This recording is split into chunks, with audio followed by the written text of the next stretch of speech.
Thou shalt not give up. Did I sound like God at all? Probably not. Anyway, hello everyone. Welcome back to Rachel's Studio. I'm Rachel Parker Varner, and I like to teach not just the how, but the why of watercolor, so you move along your painting journey a lot faster. And in today's video, I want to talk to those of you who have been painting a year or less. Maybe you're really overwhelmed by watercolor. It can be overwhelming. There's a lot to juggle. And it's not just you. It doesn't mean you don't have talent. It means you just need to know what to focus on. Or maybe you're completely brand new to watercolor. So welcome to the world of watercolor. I'm honored to be a part of your journey. So let's dive right into these 12 commandments of watercolor painting. And the first commandment of painting watercolor, or really any painting or any creative endeavor, is thou shalt not make a beautiful painting. What? What do you mean? Isn't the whole point of doing art to make something beautiful? Why do we not want to make a beautiful painting our number one priority? Because we don't want to get scared. I don't want you to get scared, frustrated, or feel stiff. Feeling stiff and uptight, like, oh, I cannot make a mistake.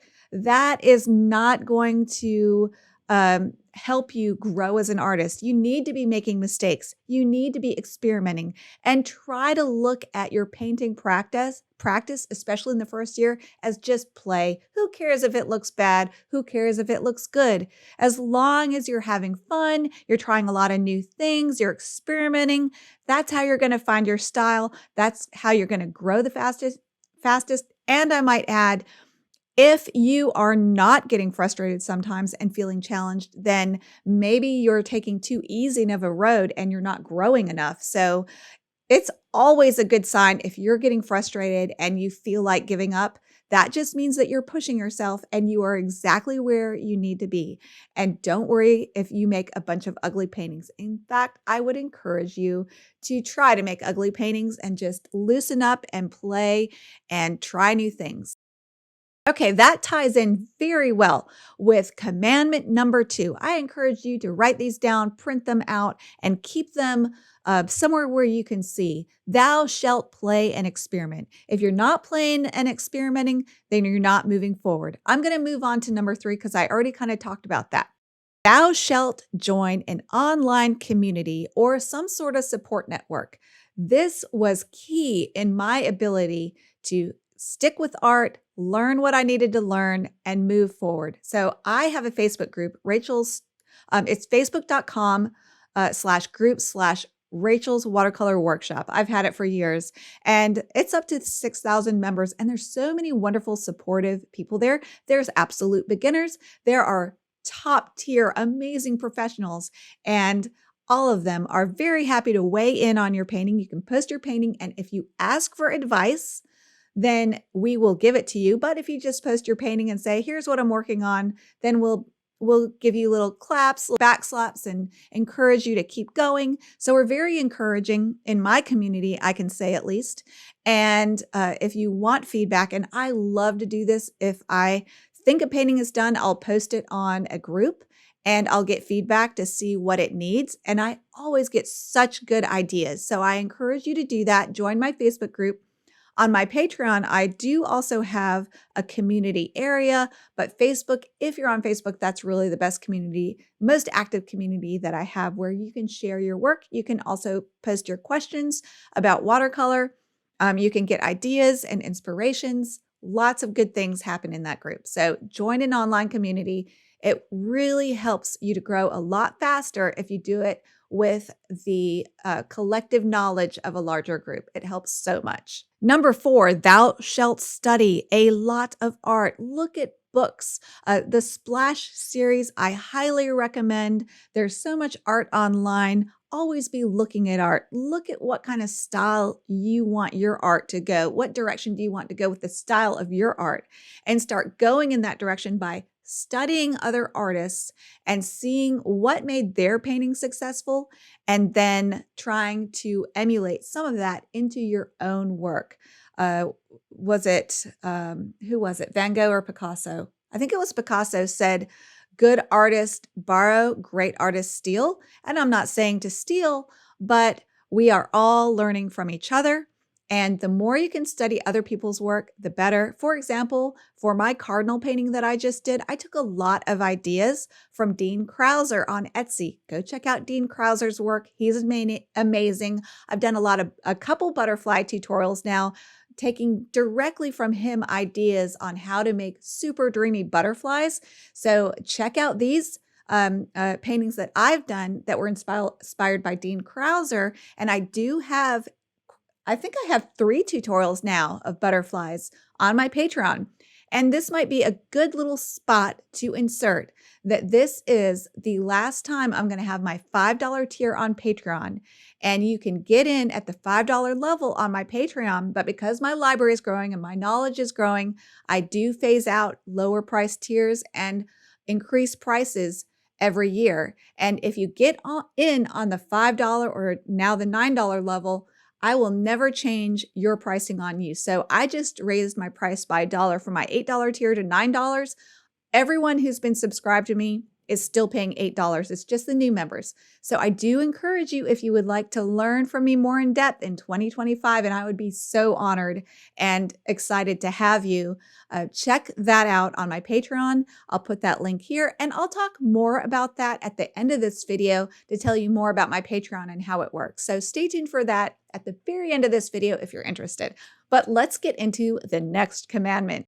Thou shalt learn about composition and design. Always be learning about composition and design. For example, I have a really good video called The Rembrandt Principle, where I teach you a basic idea about how to design your painting using lights versus darks sprinkled throughout your paintings to really play off each other and build up the composition. So I will put a link in the comments, by the way, of a must-watch binge list of my best videos that are free here on YouTube. And I will always provide free videos here on YouTube. So be sure to check out my binge list that I put in the comments and also in my description. But it's really important to learn good composition and design, because if you start out with an idea for a painting that's already got a good composition and design, you can paint with the most basic techniques and it will still look really professional if it's well designed. So design is really way more important even than learning techniques. Learning where to put lights and darks, how to get colors to vibrate off each other. I have a color theory video that I will share with you. So I have a lot of videos about color theory, about composition and design, and I will link those in the description and the comments as well. But that is almost more important than the tech. Wow, that was a fast UPS truck. Those are almost more important than knowing specific advanced techniques. You can use the most basic techniques if you have a good design that you start out with, that you can really set yourself up for success. All right, this one's important, my beginners. My beginners think you're supposed to be an artsy corn and they get frustrated really fast and just think they have no talent, when really they just need to keep going and they need to set themselves up for success. How do we professional artists who have been painting for years set ourselves up for success? One is to find a good reference photo, which I'll talk about later. And 2 is to get your initial drawing. Just trace. If you're not a good drawer, yes, you do need drawing skills, and yes, you need to practice your drawing skills. But when you want to paint and you want to learn how to paint, set yourself up for success by getting an initial drawing done by tracing. I have a whole video about how to trace using a free app if you want to do your own tracings. When you join my Patreon, you get line drawings included with all my tutorials. There's a lot of different ways you can trace. It's beyond the scope of this video about how to trace. There's a lot of tutorials out there on YouTube that are free about how to trace. Me included, I have a good one about a free app you can use.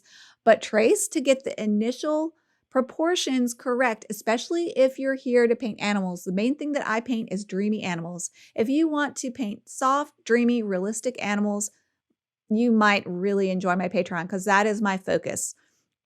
But no matter what you want to paint, you need to get your initial drawing right. And if you're a super beginner that doesn't have a lot of art experience, then you're really going to set yourself up for a much better painting that looks way better, that doesn't look so amateur. It doesn't have to look amateur, even if you're a beginner, as long as you do a few more things that I'm going to talk about, but set yourself up for success with a tracing. And tracing is not cheating. Professional artists who have been painting for years, they're in top tier competitions, they're winning competitions, they trace. That's how they start their paintings. It's okay. Another way to set yourself up for success before you even begin is to have a good reference photo. I have a whole video about how to pick good reference photos, so I don't want to belabor this point too much because I will link another video here about how to pick a good reference photo. But a good reference photo will hand you on a platter really good lights versus darks, maybe good color, good light, good pose, good details that will give you the information you need as an artist so you don't have to figure out too much. You're already going to have to figure out a lot if you're a beginner, just how to paint something. And if you work from a reference that really has a good design already as a basic good composition, then you're really going to put yourself and the quality of your artwork way ahead of the curve of where you deserve to be. For example, just 4 years into my painting journey, I painted Hum's Slice of Sun. And recently that was one of the paintings that helped me get my signature status in Women in Watercolor. And it's because I used a reference photo that I took of my cat laying in beautiful sunlight. And because he was laying in that beautiful light, there were big, bold, beautiful contrast, beautiful glowing color where the light was hitting him. When the light is hitting your subject really beautifully, it creates large shapes of light and large shapes of dark. And those lights versus darks and larger shapes that are bold make for a better painting. So that's just one tip of the iceberg of why you want a good reference and how to pick it out. But I will link a whole video about how to pick good reference photos below, where I share a lot of examples of good versus bad reference photos. So be sure to check that out. Here's another big one. Thou shalt paint studies. Look how many times I painted this cardinal. It's just like photography. Photographers take 1,000 pictures and maybe 5 are really good. It's the same with any creative endeavor, whether it's painting or photography or decorating. You don't get it right the first thing you try. You got to try something, see how it looks, and then adjust from there. And so the best way to do that as a painter is to do studies. So I did many, many studies of this painting. And so it's not just a beginner who needs to do studies and practice and really understand an image by trying different things, try different papers too. Papers is really important. The number one most important art supply that will set you up for success is good paper.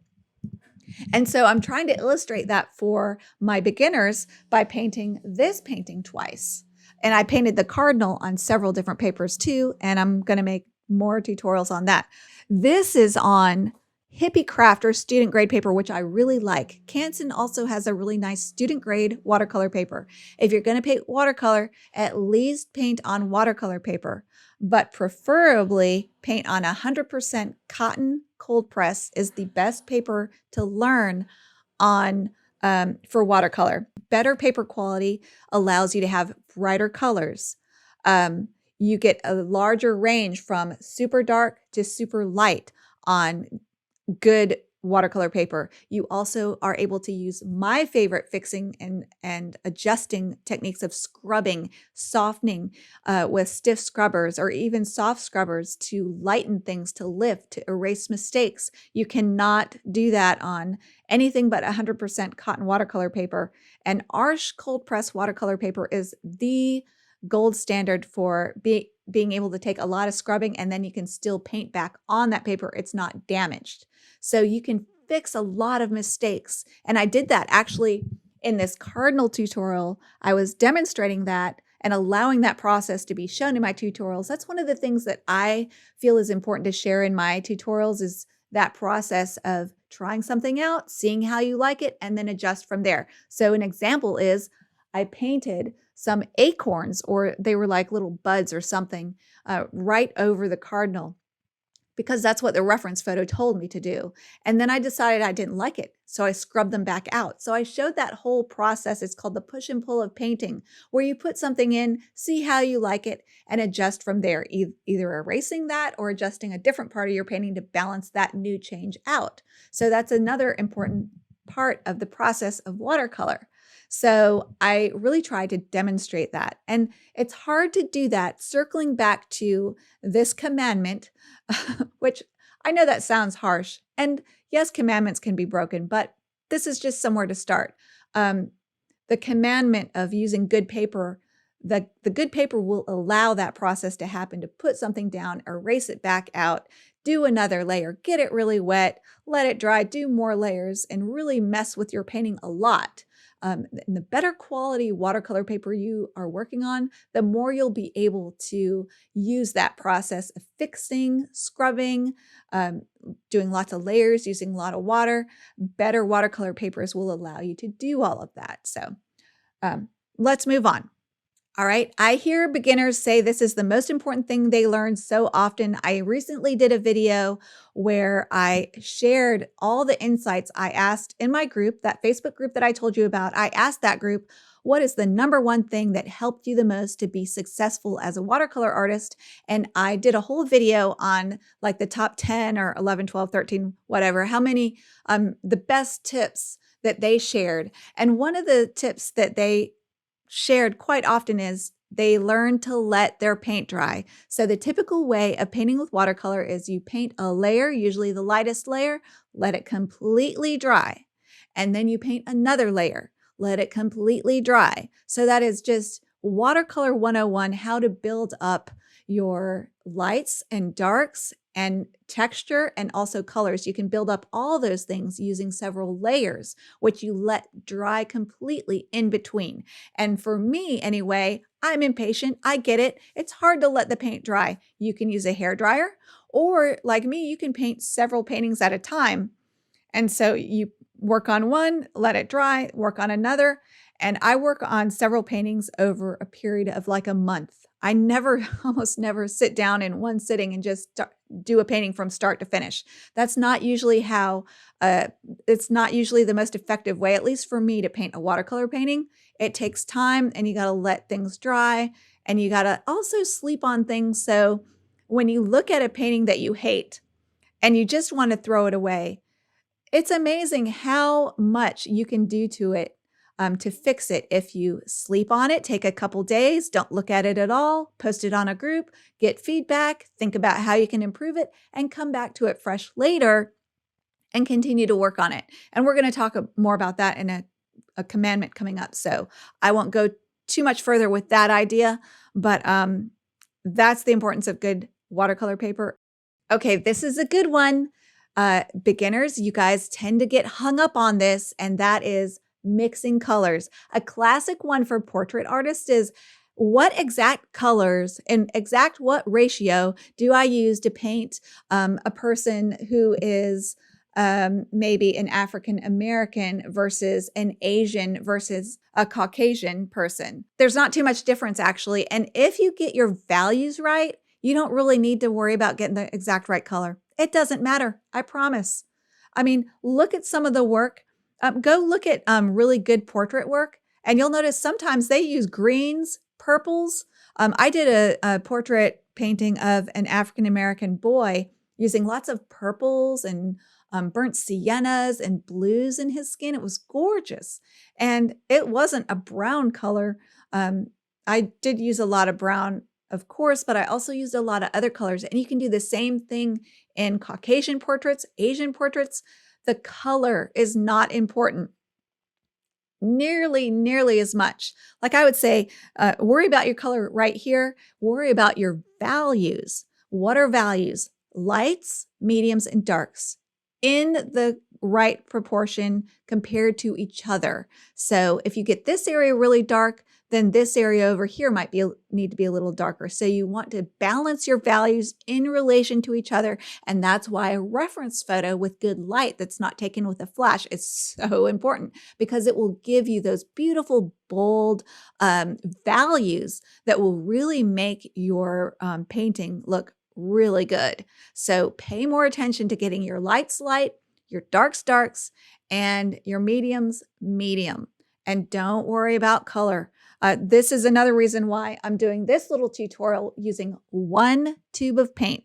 This is a tube of paint. This is Cascade Green. I've been hearing about it like crazy. Everyone's like, oh, I love Cascade Green. And it's a convenience mix, which means it has more than one pigment in it. It's just a fun color. It's not a base color that I use. In fact, I talk about my 10 favorite paint colors that I can't live without. And I don't paint with more colors usually than what's on this palette right here. This was painted with one color, and there's darks, mediums, and lights in this painting. And this is a brand new tutorial that I'm working on. I'm doing 2 different paintings, one on student grade paper and one on good cold press paper to illustrate that importance. But also I'm just using this to illustrate how you can paint a lot of things with a lot of colors that aren't even what's considered local color. What is local color? It's the actual color of a thing. The actual local color of this cat was gray, not green and blue, which this Cascade Green, it separates into blues and greens when it's on wet paper. It's really fun. It's just a fun color. So I'm experimenting with it. I'm teaching people how to experiment and try new things like a new color or a new paper. And so that's a really important part of the creative process. But one of the least important parts of painting watercolor successfully is getting accurate color. It's not important. Do not worry about mixing your perfect colors. Worry about getting your values right. All right, this is one I didn't know if I should make it a commandment because there's so many different things that you can focus on, but I see beginners do this all the time and they don't realize they're doing it. And it's part of learning how to see as an artist, how to study as an artist, to see things in an artistic way and not in a non-artist way, I guess you would say. And what I mean is, for example, when you look at a portrait that a beginner painted, usually the eyes are shaped like footballs. They're painting what they think they see. They're not painting what they really see. So really look at your reference. Are those eyes really shaped like footballs? They're probably not. Don't do that. Learn to see. Learn to paint what you see, not what you think you see. An excellent, excellent book. And this is a drawing book. So drawing is important, and learning how to see and draw accurately is important. And you will practice that skill as your painting unfolds. You will not learn to paint by practicing drawing. You will learn to paint and draw by painting. So that's why I think you should just trace, and then you'll practice both skills as your painting unfolds. You will need your drawing skills, learning how to measure distances in relation to each other to get everything lined up and in proportion correctly. It's a lot of measuring. It's actually very mathematical, geometric thinking. You want to learn to look at things as shapes and paint the shapes. For example, in a lot of cat fur, a lot of animal fur, even human fur, really, human hair. You learn to see the shapes of values in the fur or in the hair or fur. And so a lot of times there's wedges of shadows between clumps of hair that are in an upside down V shape.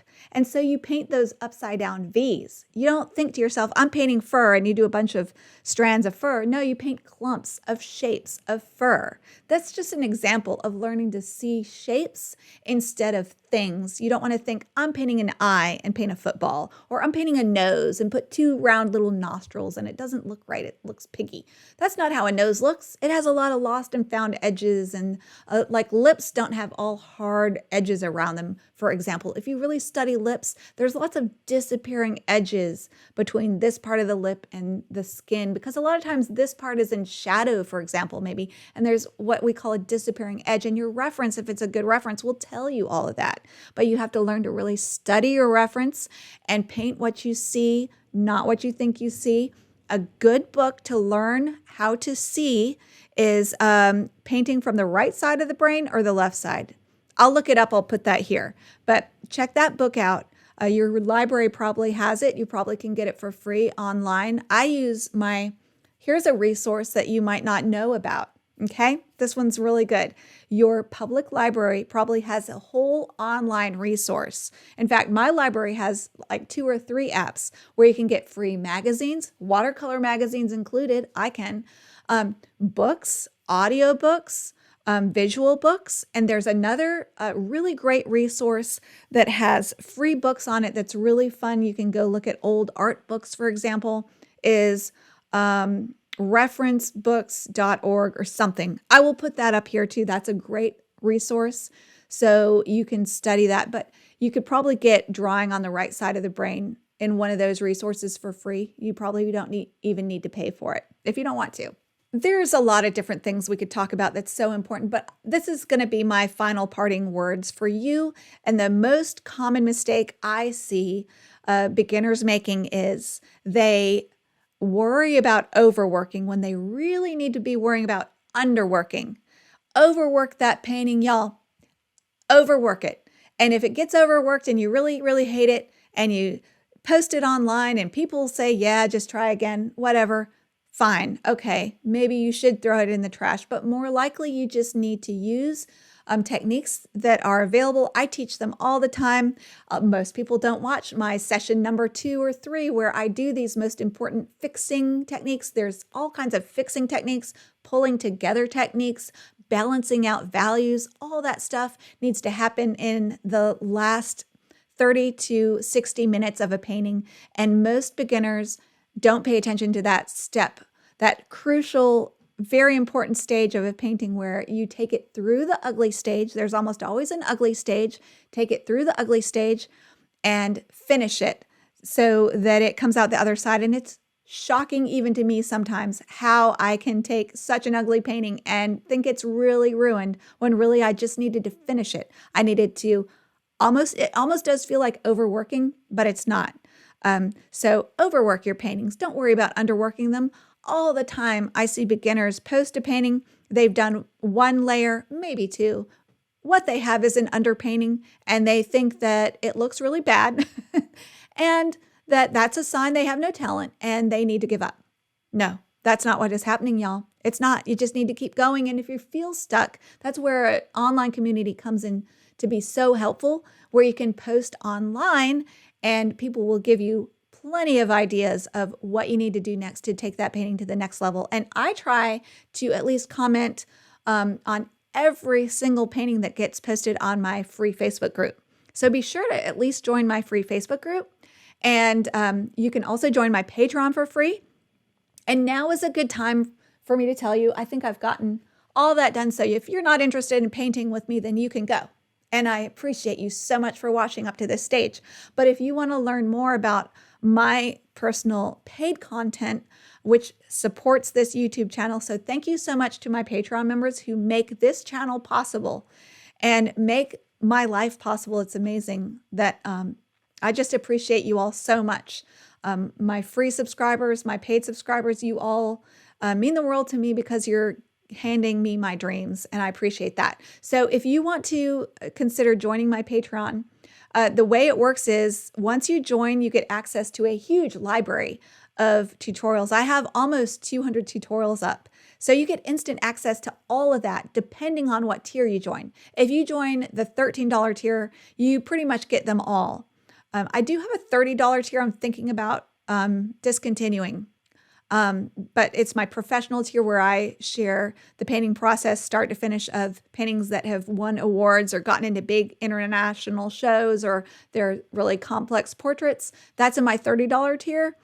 I think my best tier personally is my $13 tier, because in the $13 tier, I put tutorials, and I have many now that I put so much time and effort into. I do voiceover, I do extra little demonstrations and how to do this brush mark and lots of detail and voiceover. Then they take me at least a week to create.